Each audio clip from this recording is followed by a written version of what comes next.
chapter dives in and describes all the physical things that a soldier carries, from standard things like weapons, uniforms, socks, food rations, to all the personal things like a picture, Bible, etc. O'Brien also talks about the abstract things that a soldier carries: love, fear, regret. As teachers, we introduce this chapter and then ask the question to our students, what are you carrying? This was the first assignment in the new semester. Half of our class was new. It was a great icebreaker and a way to build a community culture in the room. How the students responded amazed me.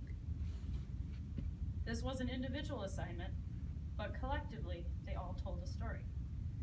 Like a patchwork quilt that had become the structure of class. Their stories were connected, interwoven. Some wrote up concrete things like phones and car keys. Many kids got deep, real deep. I cried. I spent an afternoon making follow-up check-ins with students and guidance counselors. Students poured their emotions out on paper.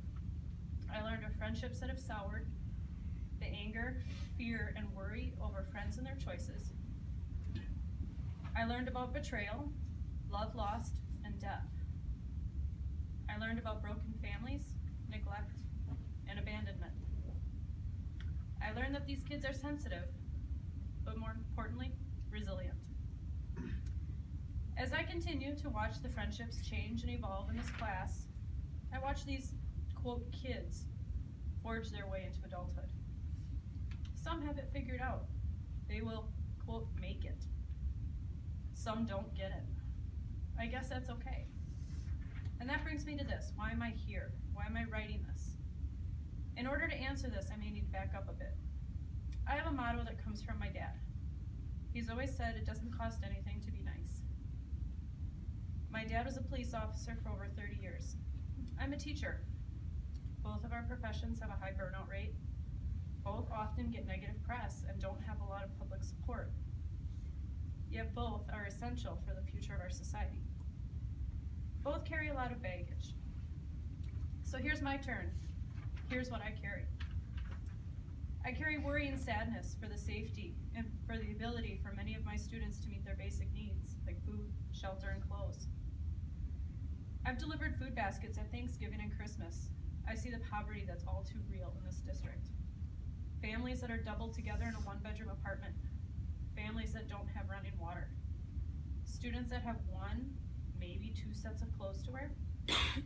I carry worry and sadness that our students in our district live in such poor conditions, and I wonder how they somehow hold it together. I carry frustration that many of our students have had such traumatic experiences at a young age. As a staff, we've been trained on ACE factors.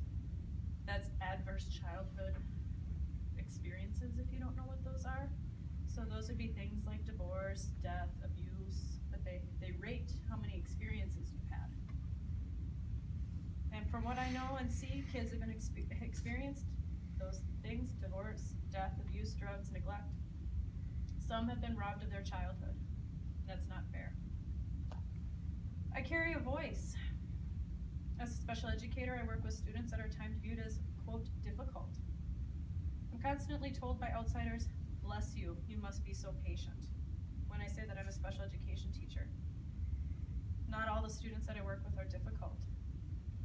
But the students that I do work with have one thing in common. They struggle with something. They've had the societal deck, so to speak, stacked against them, either academically or socially. My job is to advocate for them, to level the playing field. I push. Maybe I push too hard. Maybe sometimes I don't push hard enough. I want them to be independent, and I want them to be successful. I carry hope. I hope that students will grow and know that the best is yet to come. High school is tough. Teens can be mean. High school students are in an awkward part of their lives. You aren't kids, but you aren't yet adults. It will get better for you. I hope students will look back and realize that teachers were trying to help them, prepare them for their future. I hope students realize that we were trying to do what's best for them.